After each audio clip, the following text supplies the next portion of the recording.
Hello and welcome to the Opening the Gates February 2025 UK property market update, where I'm going to be running through exactly what's been happening in the property market across the month of February, and compare it to the previous month of January and then February in years gone by. So, as per usual, I'm going to jump straight into it and start sharing my screen.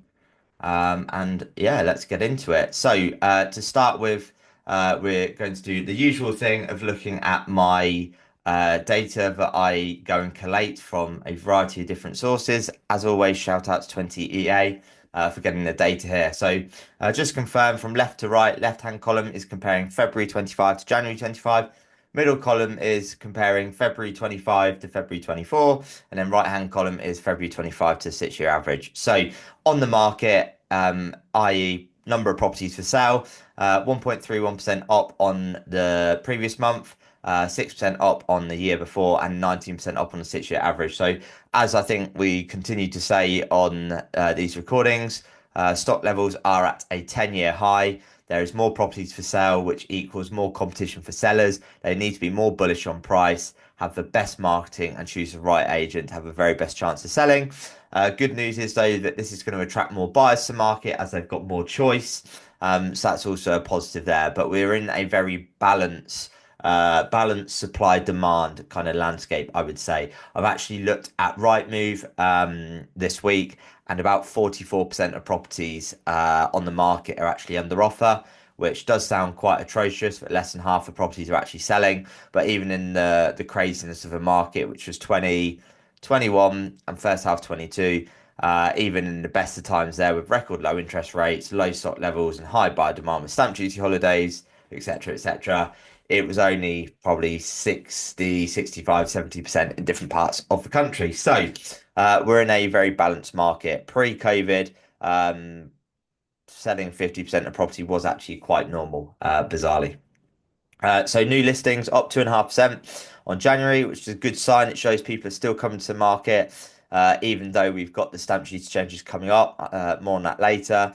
Down 1.74% on last year, which would indicate there's not a mass oversupply to the market, and then 6.56% up on the 6-year average. So again, good solid numbers for new listings entering the market. Sales agreed, up 9% on January, up 4.5% on February last year, and bang in line with the 6-year average. So some really, really solid figures there on sales agreed. It shows the buyer demand is there in the market. Probably backed up by the fact that interest rates have steadily continued to come down. We obviously had the base rate drop last month as well, which, whilst that's not going to impact short-term interest rates and the mortgage payments, it does definitely fuel sentiment in the market and increase buyer demand, as we would have saw in the 2 rate cuts in 2024. So real positives there on the sales agreed. Price changes, so number of price reductions, actually down 6% on the month before, up 12% on last year, and up a whopping 34.5% on the 6-year average. So price reductions are still an issue in the market. I'm going to look at this from a glass half full and a glass half empty. Glass half full to start with is positive, is that sellers and agents are realigning pricing expectations, which is good to see. Although the glass half empty says we are still seeing overvaluing in the market and sellers wanting too much money, and there's a mismatch between the expectations of what buyers want and what sellers want. It's always going to be an issue in the market, but there is 100% more price reductions happening than years gone by. So there's definitely an issue there on the price reduction side of things. We all would have heard it. Agents in every town quote cheap fees and they overvalue. If anyone wants to discuss this further and how you combat that, please do reach out to me and I'll very happily help. So in terms of glass half full, in terms of price changes happening, just on that point, that leans in nicely to the withdrawal numbers. So withdrawal numbers are significantly down on last month, last year, and the 6-year average, which shows me there's a lot of committed sellers in the market who, rather than just taking their properties off the market if they can't get the price they want, they are actually realigning their pricing strategy, which is good to see. And if there's more sales being agreed, that of course is going to reduce the number of withdrawals as well, which is positive to see. Fall throughs are down 8% on last month, up 2% on the year, and concerningly up 11.34% on the 6-year average. I would have banged on about this before, but if you're not already using reservation agreements, things such as Gazelle, please do go check them out. If you're not getting solicitors in place and getting your sellers legally ready when the property hits the market rather than when it goes sales agreed, please do that. I think the latest date from Rightmove is 77 days to agree a sale. In those 77 days, a seller could be getting a solicitor in place. And imagine a Rightmove advert saying seller is legally ready or solicitors instructed. That's going to make it a more saleable property to buyers. And also, if it says it comes with the option of reservation agreement, that should benefit buyers as well. On the fall through side of things as well, the quicker you sell a property, the less likely it is to fall through. Some great data compiled by Chris Watkin and 20EA on that. So definitely do have a look at that data. And the latest from Landmark, I think, said 160 days from sale agreed to completion, which is absolutely absurd. It definitely needs speeding up. Full transparency on this, I've recently very proudly become a non-exec director at OpenMove, co-founded by Ross McKenzie. So anyone watching this, if you've not already had a conversation with Ross about what OpenMove is doing to transform the way that we buy and sell property in the future and going forward, please do reach out to him, book a demo and see what OpenMove is all about, or drop me a message and I can chat to you further about it as well. The other thing on the fall through side of things as well is that price reduced properties are more likely to fall through. So if we're seeing properties taking longer to sell, there's more price reductions happening. That would explain why there is an increase in fall throughs there.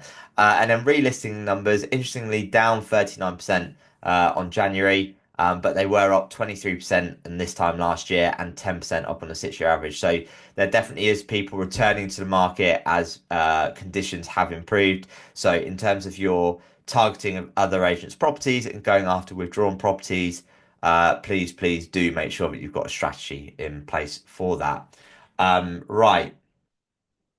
On to next bit. So new listings, average asking price. So it was at 419 a year ago, 420 in January, and now at 425 in February. So I'm just going to look at my other screens. So basically, that's about 4,500 and 1.13% up on January. And just under £6,000 and 1.36% up on February 24. So moving in the right direction. And then pounds per square foot has gone from 368 to 390 to 397. So pounds per square foot is just under 8% higher than 12 months ago. So definitely confidence in the market in terms of the asking prices and the pounds per square foot. Again, if people are unsure about how to utilize pounds per square foot, please do reach out to me and I'll very happily have a conversation with you on that. And then sales agreed, average asking price. So just to confirm on this, these are properties that have gone under offer in February. So just looking at my stats on the other screen, this would have been 107,694 sales. The average asking price of those that went under offer was at £357,772, slightly up on the month before and slightly up on a year before as well. So in terms of those figures, that's about £3,000 and 0.82% up on last month and £7,000 and 2% up on a year ago. So real positive news there on the prices. So we've just had steady growth in the market. So as interest rates, as I said earlier, have continued to steadily come down, it's meant that affordability has improved, confidence has improved, and we've just seen steady growth in the market, which is very good to see. Pounds per square foot, it's gone from 336 to 344 to 349. So it's 1.45% up on a month ago and 3.87% up on a year ago. So again, definitely moving in the right direction when it comes to number of new listings, sales agreed, average asking prices, pounds per square foot. Lots of confidence to be had in the market. So on to mortgage approvals for house purchases. So just going to look at my notes here. So I believe January 2025 saw 66,200 mortgage approvals. This was 0.45% down on December, where it was 66,500. Still very good going because December you normally do see a spike as people want to get in before Christmas. This was up though a whopping 19.93% on the 55,200 seen in January 24. So mortgage approval numbers massively up by almost 20% on a year ago. And the 12-month average of 63,500, they're up 4.24%. So mortgage approvals definitely moving in the right direction. They are actually only 4% down on the 10-year average. So what we're seeing in the market really from transaction details, mortgage approvals is that we are about 5% below sort of long-term trend. So we're definitely moving in the direction, right direction as conditions have improved. And on that note, monthly property transactions. So last year was about 1.1 million transactions. And in January there was 95,000. That was 1% down on the 96,330 of December. But it was up 14.77% on the 83,000 a year ago. And 3.97% up on the 12-month average. It's a really positive there, and only 5% down on the 10-year average of 100,000 transactions. So typically we see 1.2 million transactions a year. Last year we saw 1.1, which was a 10% increase on 2023, and we should be seeing a further 5% increase to 1.15 million in 2025. So we're in a really, really good place in the market, definitely moving in the right direction. And then inflation. So we had a surprise drop in inflation in December, but in January it's crept back up to 3%. Bank of England forecast predicting it's going to get closer to 4% than it is 3% as we go through 2025. So whilst it has gone up a bit more than we expected, don't panic about where inflation is at the moment. Remember where it was a year, 2 years, 3 years ago, where double-digit inflation was happening. So we're in a pretty good place right now. And then the different house price indexes. So you've got, just to confirm, Rightmove and Zoopla are based on asking price of new listings, which is, what's being listed right now. Land Registry is completed sales, mortgage and cash. But that would be December transactions, which would have been agreed probably 6 months prior, so a little bit outdated. Nationwide Halifax is mortgage approval data. eServe is just England and Wales on mortgage and cash purchases, and then home.co.uk is on asking price of new listings. So that's why you've got a difference there in the figures. But as you can see, looking at them all moving in the right direction. On average, 0.19% increase on a monthly basis and almost 2% on the annual basis. So again, modest growth in the market. Right, moving on to Rightmove. So in terms of where we're at with Rightmove, as I said earlier, we are at a 10-year high with stock levels. That does mean that the pricing power sellers have has reduced, as has buying power because of mortgages being higher than they were a few years ago. But if we look at this bullet point here where it says moving activity, but I've just hovered over, moving activity remains robust after the first full month of 2025, with a number of new sellers coming to market now 13% ahead of a year ago.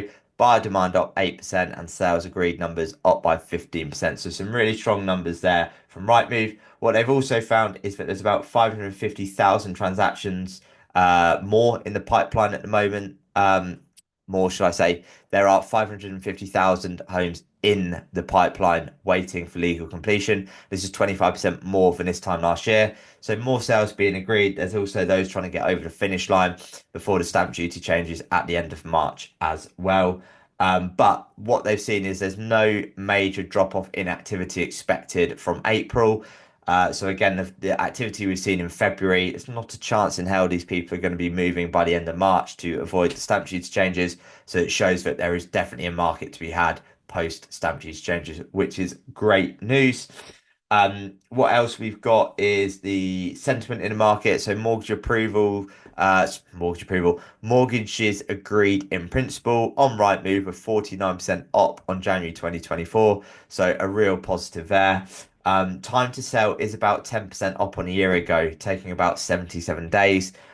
So things are taking a little bit longer. So that's just something to bear in mind as well.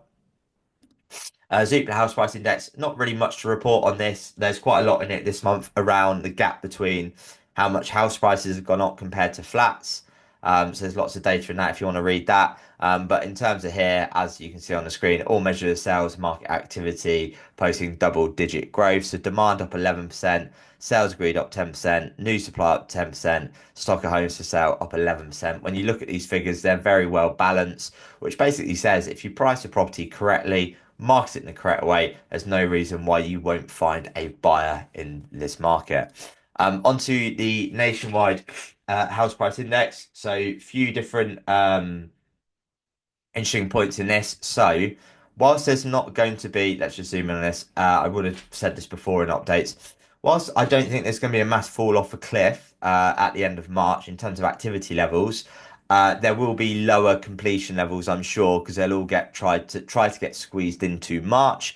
But as you can see by the graph below, typically when you get to the end of some form of stamp duty holiday or changes, you'll see a massive spike in transaction numbers in the month where it's finishing, and then it will fall off slightly after that, and then things will return to normal. So nothing really to see there.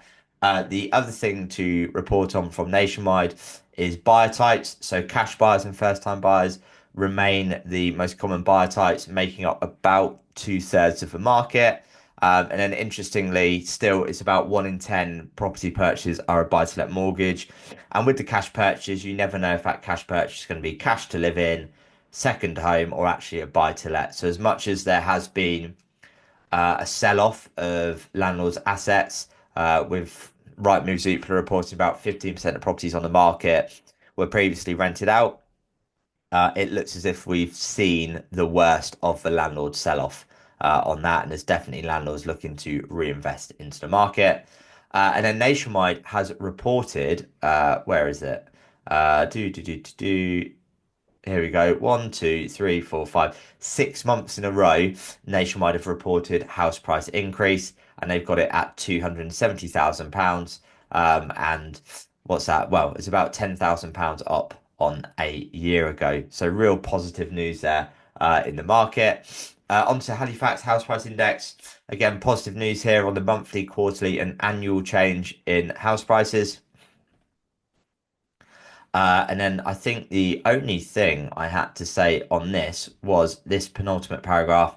As things stand, mortgage rates are likely to hover between 4 and 5%. So we're seeing a few deals depending on the loan to value with threes in front of them. But a lot of commentators seem to be forecasting that where interest rates are in the fours to fives are pretty much where they're going to end up. But again, better the loan to value, you're more likely to see a three in front of it as time goes on. But any buyers who are hesitating in entering the market because they want house prices to go down, they want interest rates to go down, they're probably going to cost themselves a lot of money in not investing in the market now. So as the good old saying goes, don't wait to buy property and wait. Last couple of bits I'm going to run through because as you can tell, I've got a bit of a blocked up nose, not feeling the best. But the last couple of bits going to run through is the gov.uk house price index. So average house price at 268,000, up 4.6% annually, which is a fantastic result at the end of 2024, considering the back end of 22 was difficult, 23 was difficult. Then we had a recovery at the end of 23 and 24, 4.6% increase is unbelievable. And because market conditions have improved since then, that's just a positive sign to see. Now, what does this mean? So there we have it. Average house price is 268,000. Go back to where we were a year ago. It was at 255,000, so about £12,000 up. And then 5 years ago, it was at what was it, £213,500. The average UK house price has gone up £54,000, about 25.5% in the last 5 years. So that is the February 2025 UK property market update. It's been a short and sweet one. I think I'm going to try and make these a bit shorter and sweeter going forward. Try and keep them under 30 minutes. I hope that you found this market update valuable. If you want to also read my LinkedIn newsletter, there's lots more content in there. And if you haven't already subscribed to his channel, please do subscribe to it. If you feel there's others within the industry who'd benefit from watching this, please do share it with them. If you like what you see as well, please do leave me a review on Google. Make sure you listen to a podcast. Make sure you join the Facebook group. And if you've got any questions at all, please do reach out to me. And you'll see me at the start of April, where I will be talking through the March 2025 UK property market update. Until then, I will see you next time. Take care.